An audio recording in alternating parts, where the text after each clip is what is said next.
Stay tuned for tonight's adventure with the Fat Man. Okay, here we go. Good morning, good afternoon, good evening, whatever time of day it is. I hope it's good to be where you are because I'm really excited to be here today. My name is Baltimore Fats, and this is If It's Fixed, Don't Break It. Yeah! All right, have fun, guys. Okay, so here we go. All right, so those of you around since the beginning know that I'm a fan of the rigged NFL, and may even remember the Super Bowl special that I made 4 years ago, in which I discuss my love of the NFL and how I don't care that it's rigged. I make no apologies for that.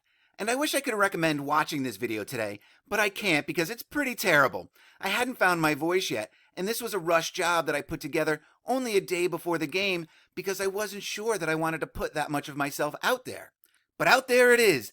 But little did you know that I made a secret rigged NFL video that I left as a fan letter come comment on a video from my favorite rigged NFL content creator. And his channel was called Truth Be Told, Aight. I think I butchered that properly. And he was my favorite because he covered not only the suspect play on the field, but also the storylines the NFL uses to drive the interest in the games. And I loved the storyline that he was working for the 2019 season so much that I thought I could help him out with this little investigation into Matt LaFleur, who's the head coach of the Green Bay Packers. Right, and my comment was, hey man, I think I found something that helps your narrative. Check this out, with a link to the video. And I'll be sure to leave that either in the description box or in a comment. Now, I have no idea whether he watched this video or not, but the point is to demonstrate that I love this type of rigged NFL content and have for a long time. But I honestly thought that this would be the only rigged NFL video I would ever post on my channel because I feel that sports is beyond Mud City's purview. As far as truthing, in quotes, is concerned, sports rigging is low-hanging fruit, easy pickings, because rigging sporting events is as old as sport itself, right? The ancient Olympics were rigged, right? As were the Roman gladiator games, and I'm absolutely certain that there were medieval knights who took dives, right? And then there's the 1919 Black Sox scandal, in which these 8 players rigged the World Series to spite their penny-pinching boss, right? And speaking of bosses, Las Vegas casinos and the mafia have been rigging fights and sporting events since their respective jump streets. There is a lot of information out there in terms of rigging sports. So for Mud City, I like to climb a little bit higher up the puzzle tree. But this isn't to say that exposing professional sports, like the rigged NFL, isn't important work. It is. Professional sports plays a big part in the Great Deception. They're part of the old Roman bread and circuses distraction machine that diverts attention away from the crimes our controllers are perpetrating elsewhere. And there's also plenty of evidence to suggest that there's Freemasonic ritualism going on as well, right? If that's your thing, right? So waking people up to this, as well as all the other parts of the deception, is important work that needs to be done. And until this season, I was a fan of those doing this work. But sadly, truth be told, went AWOL after the 2021 season. And so as the 2022 NFL season started to roll around, I went looking for more rigged NFL content to get my fix. And that's when I found that the rigged NFL movement, such as it is, sort of exploded between the 2021 and 2022 seasons, as I mentioned in this community post back in September. And at first, I was really excited by all these new channels and rigged NFL content. I told you, I'm a sucker too, right? And I even participated in a few live chats and found a few videos that I thought were really great. But it didn't take me very long to realize that this new rigged NFL field was littered with assholes, right? And in one case, quite literally. And so now, this isn't all of them, mind you, but there are some holier-than-thou egomaniacs in this rigged NFL game, more interested in beefing with each other and insulting average Joe football fans and the players than they are in the truth of the matter. They engage in the sort of lowest common denominator truthing, again in quotes, that turned me off from Flat Earth and corrupts just about every aspect of the so-called truth community. Some of these rigged NFL content creators have confused their belief in what the rigged NFL is for truth, right? And in their self-righteousness, they pass judgment on those who don't agree with them, catering their content to acolytes and sycophants. Not good truthing, if you ask me. If the object of your videos or your channel is to make someone aware of the illusion that you see, You're not going to have much success by insulting and berating those who give you a little pushback or challenge you in any sort of way. Calling someone who questions the rigged NFL a shill or an idiot mouth-breathing fanboy isn't going to help the cause because obstinance is very unattractive. But if the idea is to use your platform to fluff your ego and flex whatever moral or intellectual superiority you feel you may have, well, good on you. But that's not truthing. That's vanity at best. A common pitfall when you take an idea like the NFL rigging all their games and turn it into an impenetrable belief system. This is how cults and religions get started. Do I believe the NFL scripts its content? Yes, I do. But it's just an idea and not a hard belief system. And it's certainly not an idea I'm going to judge anyone for not agreeing with. Creating conflict with the so-called sleeping is counterproductive the way I view things. Faulting people for being under what the truth community contends to be an indoctrinated belief system and one that uses literal spellcraft is a lot like faulting and calling out a 5-year-old for believing in Santa Claus. Why would you do that? I have never one time insulted anybody because they don't think the NFL is WWE level rigged, or that the earth is a spinning ball, or that bricks melt, or whatever bullshit some hack wants to put the word tard after. I have zero desire to alienate my friends and family or any acquaintance or complete stranger that I may have a conversation with. I don't disrespect indiscriminately and find those that do to be the ones who are morally bereft. And I've seen way too much of that in the rigged NFL community this season.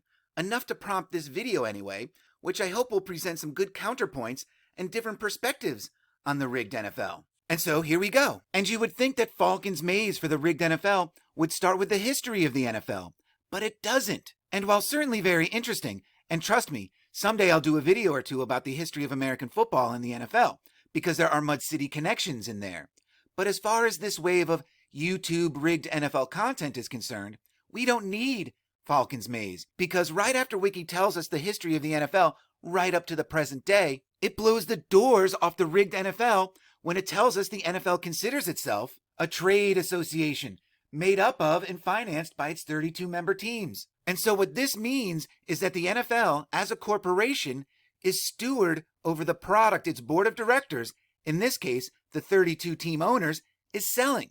And that product is American football. This means that the only governing body that has any jurisdiction over the product is the league itself. And this right is granted and supported by law, with legal successes like these. First, there was the antitrust case brought against the NFL by American Needle in 2010, who felt that the NFL was violating antitrust laws with their licensing agreements. And apparently this was a big deal antitrust case with possible implications in other markets. And the presiding judge in this subcommittee hearing opens the proceedings thusly. Last week, the NFL went before the Supreme Court seeking immunity under the antitrust laws. It is a simple question.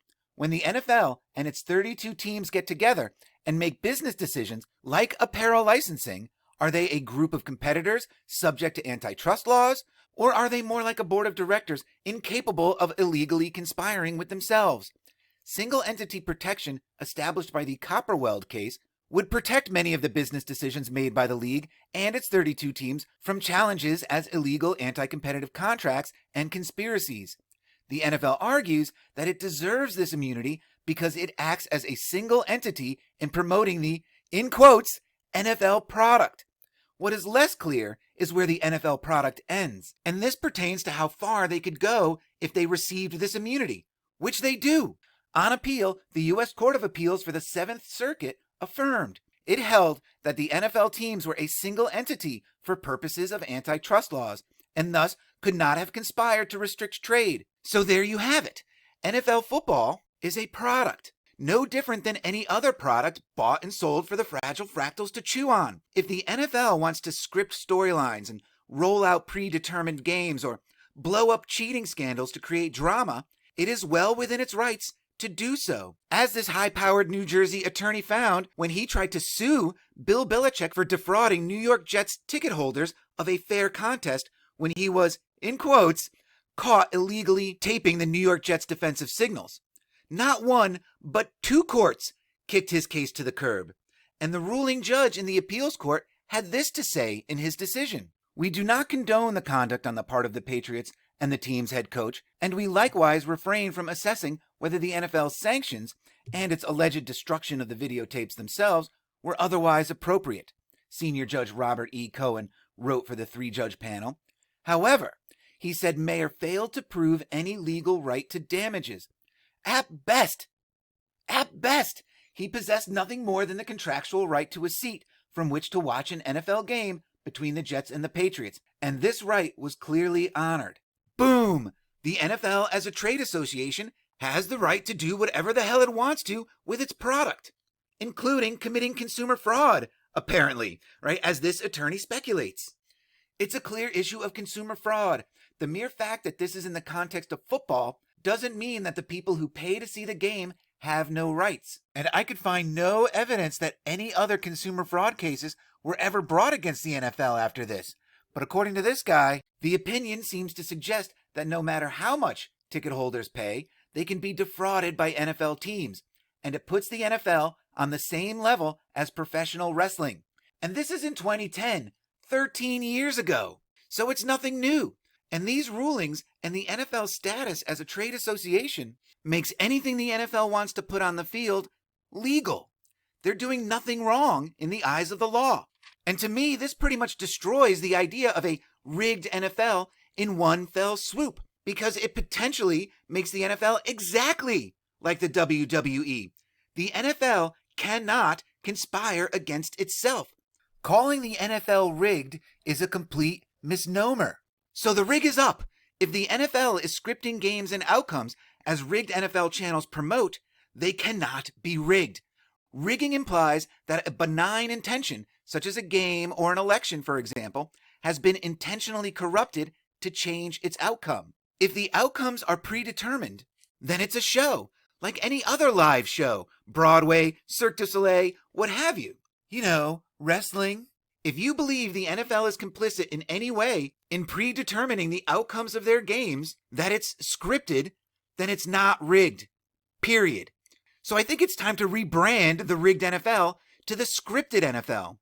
It doesn't quite have the same edge as rigged, but it's closer to the content creator's claims.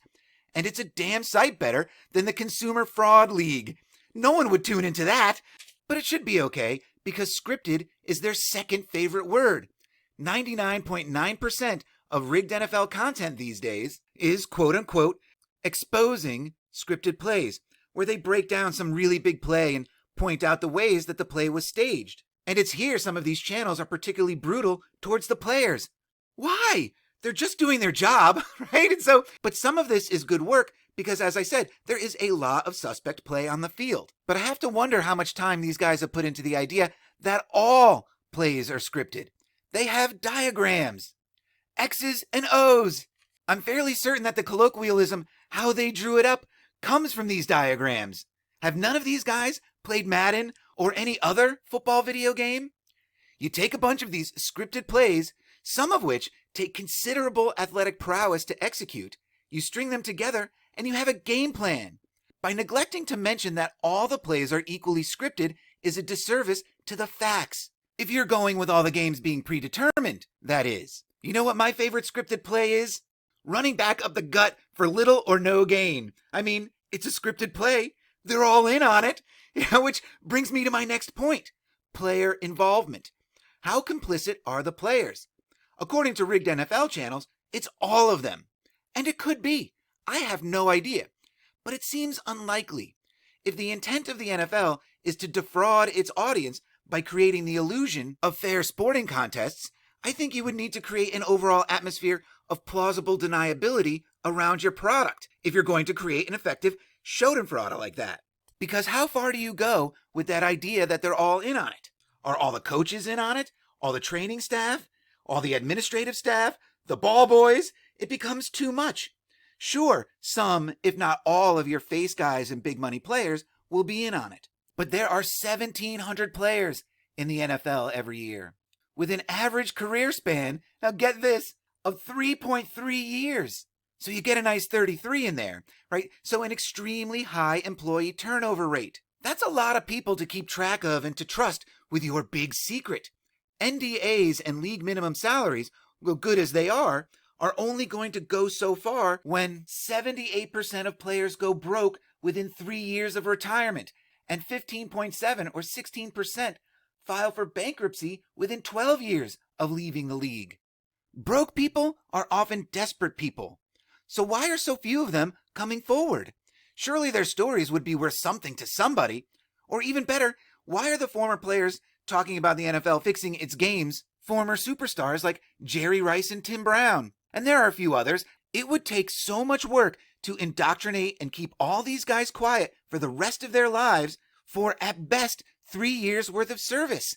It seems so impractical to me. Better to keep as many people as ignorant as possible. Unless, of course, you have a practical way to ensure the majority keeps the secret, like brainwashing or mind control or something. And that could be possible too. I rule nothing out. But here's how I think they do it, while keeping X percentage of the players in the dark. And it starts with the scripted plays. You have to remember that we're dealing with highly trained athletes who have been running and practicing these plays most of their lives, since Pee Wee or Pop Warner, high school, college, what have you. They have been coached up. They're soldiers, conditioned to follow orders and run the plays that are called. If they can't, they're out of a job. You give the players a game plan and they're expected to execute it, not question the play calling. You give the players a losing game plan or deliberately call offensive or defensive plays that don't match, you would get a result only predictable to those in the know. You can script an entire game's outcome with the players, or some of them anyway, being none the wiser.